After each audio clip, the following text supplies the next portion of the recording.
For 8 straight years, cemetery workers witnessed something that defied explanation. Every morning, a wild bobcat would come and stay close to one particular grave.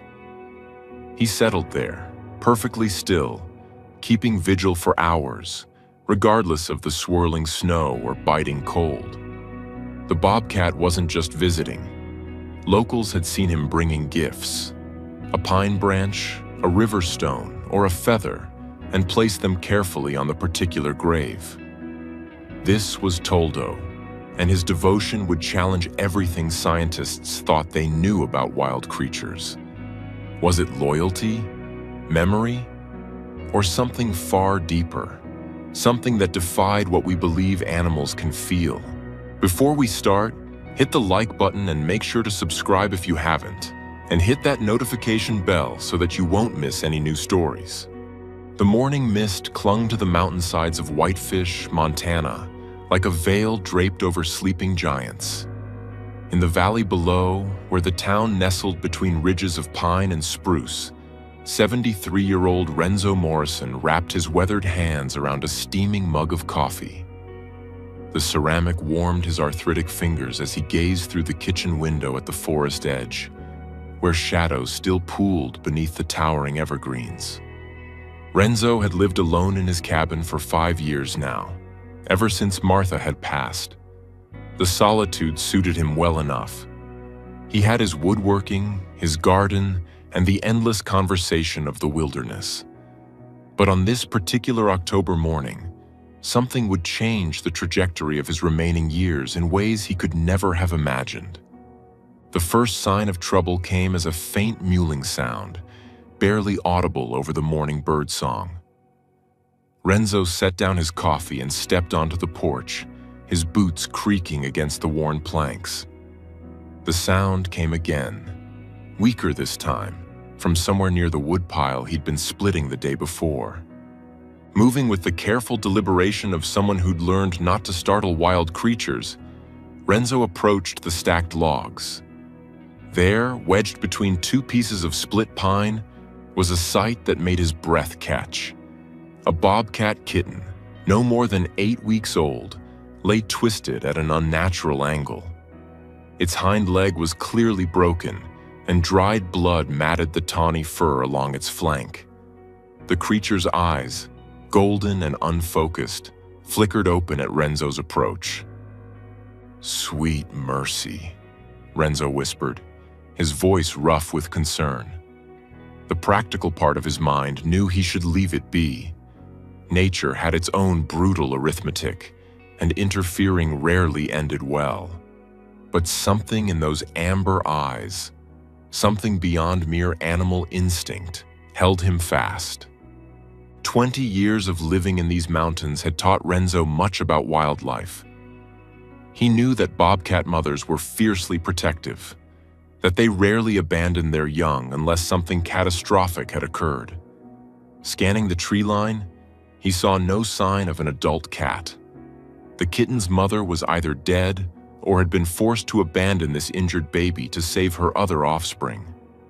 Making a decision that would alter both their lives, Renzo carefully removed his flannel shirt and used it to gently wrap the injured kitten. The creature barely struggled, too weak from pain and hunger to resist. Inside the cabin, Renzo cleared his kitchen table and laid the bundled kitten down with infinite care. The next hours blurred together in a haze of activity. Renzo called Dr. Sarah Whitfield, the veterinarian who serviced the mountain communities. While waiting for her arrival, he offered the kitten water from a shallow dish, supporting its head as it lapped weakly at the liquid. The trust in those golden eyes was absolute, as if the wild creature somehow understood that this human meant salvation, not harm. Dr. Whitfield arrived in her mud-splattered pickup just after noon. A woman in her 40s with graying hair pulled back in a practical ponytail. She'd seen enough of mountain life to know that the boundaries between wild and domestic often blurred in these remote places.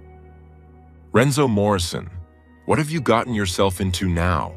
she asked, though her tone was gentle as she examined the kitten.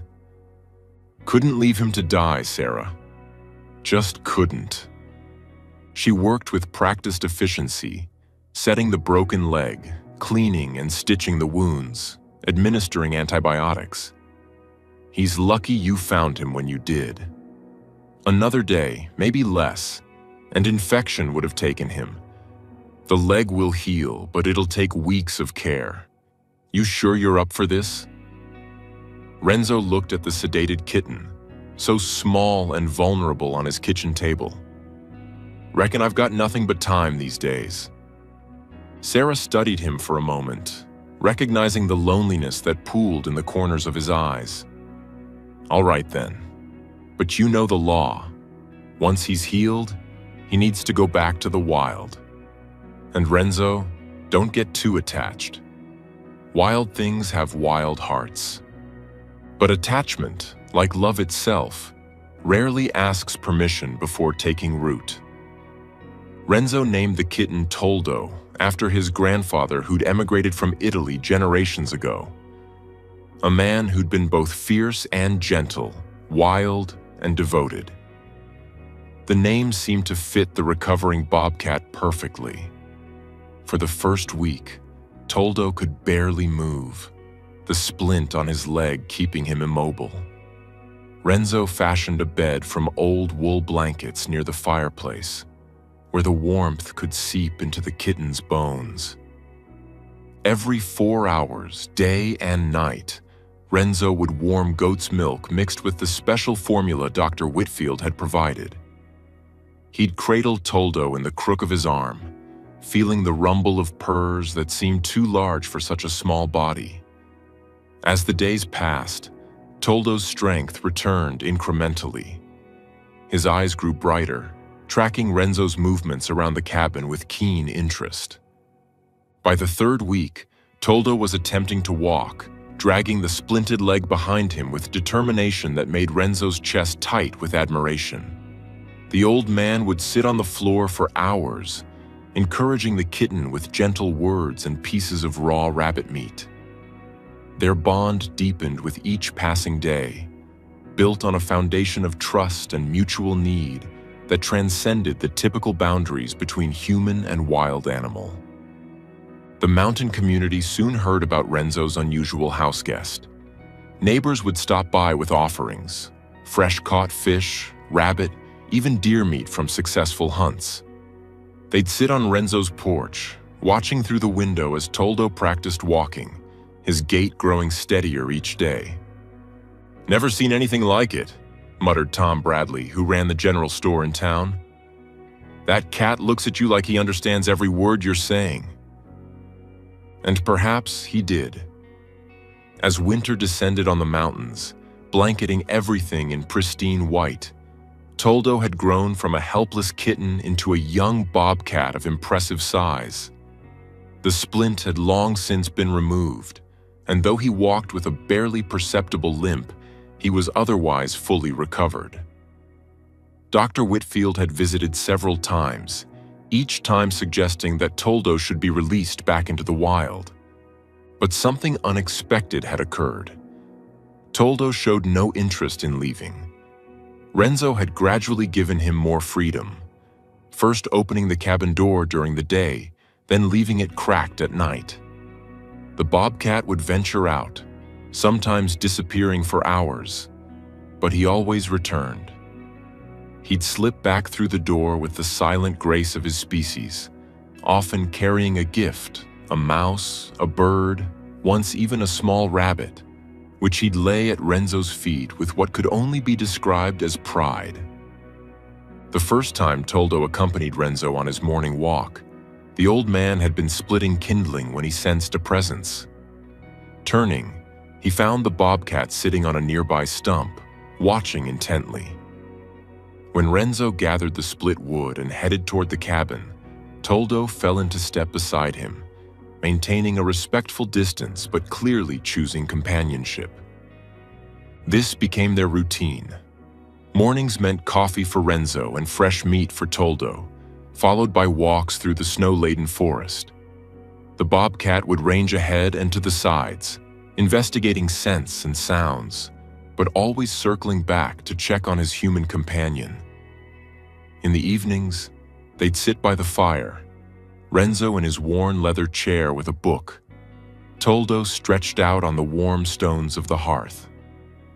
The villagers grew accustomed to the sight of the unlikely pair. Children would press their faces against the general store window when Renzo came to town, Toldo waiting patiently outside like a well-trained dog. Photographers from wildlife magazines made the journey up the mountain, hoping to capture images of the famous tame bobcat, though Toldo would vanish into the forest whenever strangers appeared, only returning when they'd gone. Seasons turned like pages in a well-loved book. Spring brought wildflowers and Toldo's first real hunting successes. Summer saw long days in the garden, where Toldo would lounge in the shade while Renzo tended his vegetables. Fall painted the mountains in gold and crimson, and Toldo's coat grew thick in preparation for winter. Sometimes, especially during mating season, Toldo would disappear for days at a time. Renzo would worry, pacing the cabin and scanning the tree line, but he understood. Wild hearts needed wild spaces, and he never tried to cage or contain his friend. The bobcat always returned, often bearing the scars of fights with other males, which Renzo would carefully clean while Toldo submitted to the ministrations with patient dignity. 3 years passed this way, each day a gift neither had expected. Renzo's health, always robust despite his age, began to show signs of decline. His steps grew slower, his breath shorter on their mountain walks. Toldo seemed to sense the change, staying closer during their rambles, no longer ranging as far ahead. The winter of Renzo's 76th year arrived with unusual ferocity.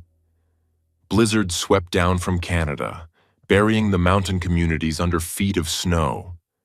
Renzo's arthritis flared, making even simple tasks painful.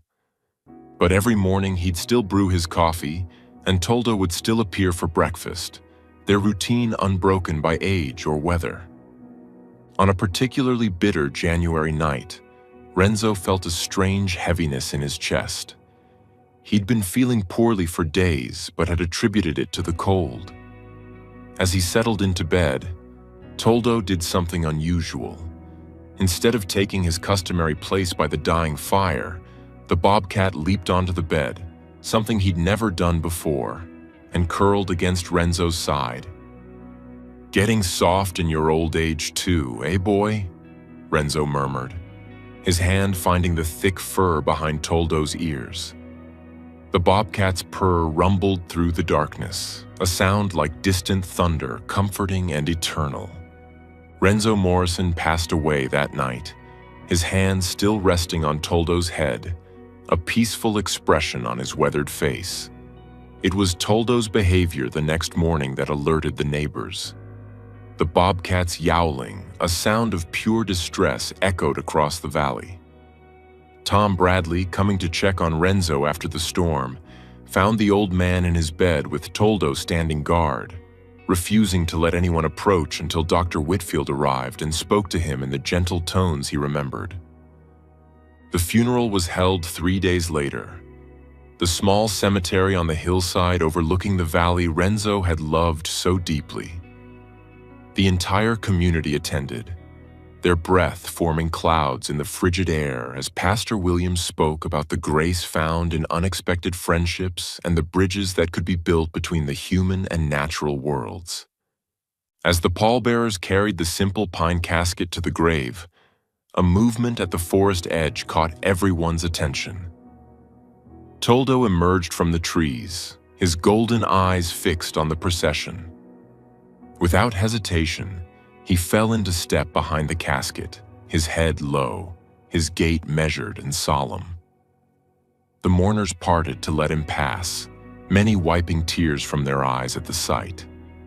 When the casket was lowered into the ground and the first shovelfuls of earth fell upon it, Toldo sat at the grave's edge, his posture straight and dignified. He remained there as people filed past, offering condolences to Renzo's nephew who'd come from Billings. He stayed as the cemetery emptied and snow began to fall, covering the fresh earth like a blanket. Most believed that would be the last anyone would see of Toldo. With Renzo gone, surely the Bobcat would return fully to the wild. The strange chapter of his domestic life closed forever. But the mountains had one more surprise in store. The next morning, Margaret Foster, who brought fresh flowers to her husband's grave daily, noticed something unusual at Renzo's plot. There, placed carefully on the mounded earth, was a small pine branch, its needles still green despite the winter cold. Sitting beside the grave was Toldo, his eyes closed as if in meditation. Word spread quickly through the community. The next day, Tom Bradley made the trek up to the cemetery and confirmed what seemed impossible. Toldo had returned, this time leaving a smooth river stone on the grave. The Bobcat sat in the same position, apparently keeping vigil over his friend's resting place. Days turned into weeks, and Toldo's visits became as regular as sunrise.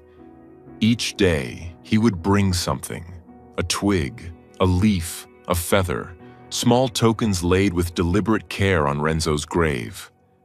He would sit for hours, regardless of weather, his presence a testament to a bond that transcended death itself.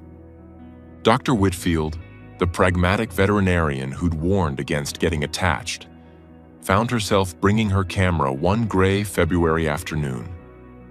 She watched for an hour as Toldo sat motionless in the swirling snow, his figure gradually becoming white with accumulation, never moving, never leaving his post. "I've studied animals my entire life," she told the gathering at the general store that evening, her voice thick with emotion. "We like to think we understand them, that we can categorize their behaviors and predict their responses. But what I've witnessed, it's humbling. That Bobcat is grieving in a way that's both utterly animal and remarkably human." Spring arrived late that year, but when it did, it brought an unexpected development. A young woman named Rebecca Turner had moved to Whitefish to escape the chaos of city life. An artist and wildlife photographer, she'd heard the story of Toldo and made daily trips to the cemetery, maintaining a respectful distance while documenting the Bobcat's vigil. One morning in April, she arrived to find Toldo in distress. The Bobcat was limping badly, his old injury apparently aggravated, and a fresh gash ran along his shoulder, evidence of a territorial dispute with another male. Rebecca watched as Toldo struggled to climb the hill to Renzo's grave, his determination evident despite his pain. Making a decision that would have made Renzo proud, Rebecca slowly approached the injured Bobcat. "Hey, Toldo," she said softly, using the name she'd heard the townspeople use. "You need help, big guy." To her amazement, Toldo allowed her to approach. When she extended her hand, he sniffed it carefully, then pressed his head against her palm, a gesture of trust that brought tears to her eyes. Working with Dr. Whitfield, Rebecca managed to treat Toldo's injuries. She set up a small shelter near the cemetery where she could leave food during his recovery. But something remarkable happened during those weeks of care. Toldo began to split his time between Renzo's grave and Rebecca's small cabin at the edge of town. He never became her pet. Rebecca was too wise and respectful for that. But he became her companion, much as he'd been Renzo's. She'd find him on her porch in the mornings, would see him shadowing her on her photography expeditions into the mountains. In the evenings, he might appear at her window, checking on her before disappearing into the darkness. Yet every single day, without fail, Toldo would make his pilgrimage to Renzo's grave. The offerings continued, sometimes traditional tokens from the forest, but occasionally something that made the townspeople gasp in wonder. Once, he brought one of Renzo's old work gloves, which he must have retrieved from somewhere in the forest where it had been lost. Another time, it was a carved wooden bear that Renzo had made, which Toldo had apparently hidden and preserved. The story of Toldo spread beyond Whitefish, carried by visitors and shared in wildlife journals. Scientists came to study him, theorizing about animal cognition and emotional capacity. But for the people of the mountain community, Toldo was simply a friend honoring a friend, love maintaining its watch despite the veil of death. Years passed. Rebecca documented Toldo's life, creating a book of photographs and stories that would eventually fund a wildlife rehabilitation center in Renzo and Toldo's honor. The bobcat aged gracefully, his muzzle growing white, his movements slower but still dignified. He taught the community profound lessons about connection, loyalty, and the mysterious bonds that can form between species. Even as Toldo grew elderly, his vigil never ceased. Younger bobcats appeared in the forests around Whitefish, some likely his offspring, but none displayed the remarkable behavior that had made Toldo legendary. It was as if his connection to Renzo was singular, unrepeatable, a once-in-a-lifetime convergence of two souls who had recognized something kindred in each other. On a quiet September morning, 8 years after Renzo's passing, Rebecca found Toldo at the grave for the last time. The great bobcat had curled up on the grass that covered his friend's resting place, his body positioned as if he were simply sleeping. He had passed peacefully in the night, his final gift, himself, laid upon the grave of the man who had saved him, loved him, and shown him that the divide between wild and domestic, animal and human, was far narrower than anyone imagined. The town buried Toldo beside Renzo, the only bobcat to receive such an honor in the cemetery's history. Pastor Williams spoke at the small ceremony, noting that some might find it strange to formally bury a wild animal. But as he looked at the gathering of townspeople, many openly weeping, he said, "Love recognizes no boundaries, not of species, not of death, not of time. What we honor today is not just an animal, but a testament to the profound connections possible in this world when we open our hearts to the unexpected." A granite marker was placed between the two graves, inscribed with simple words, "Renzo Morrison and Toldo, friends beyond words, loyal beyond death." Today, visitors to Whitefish often make the trek up to the hillside cemetery. They come seeking the graves of the man and the bobcat whose story reminds us that love takes many forms, that loyalty transcends species, and that sometimes the wildest hearts are capable of the deepest devotion. They find often small tokens left by locals and visitors alike, a tradition begun by a bobcat and continued by humans touched by the tale. Rebecca Turner, now in her 50s, still maintains the Wildlife Rehabilitation Center. A large photograph hangs in the main hall. Renzo and Toldo walking together through a snow-covered forest, the old man's hand resting gently on the bobcat's head, both looking toward something beyond the frame, perhaps toward the future they would share, the love they would inspire, and the legacy they would leave in a small Montana town where the boundary between wild and tame became beautifully, eternally blurred. The story of Toldo and Renzo became more than local legend. It became a reminder that in a world often divided by difference, the most profound connections can arise from the most unlikely meetings. It proved that grief and love are not solely human experiences, that the wild world around us pulses with emotions we're only beginning to understand. And in Whitefish, Montana, when the mist clings to the mountainsides and the morning light breaks through the pines, some say you can still see them, an old man and a bobcat, walking together through the forest, bound by something stronger than death, wilder than nature, and more enduring than time itself.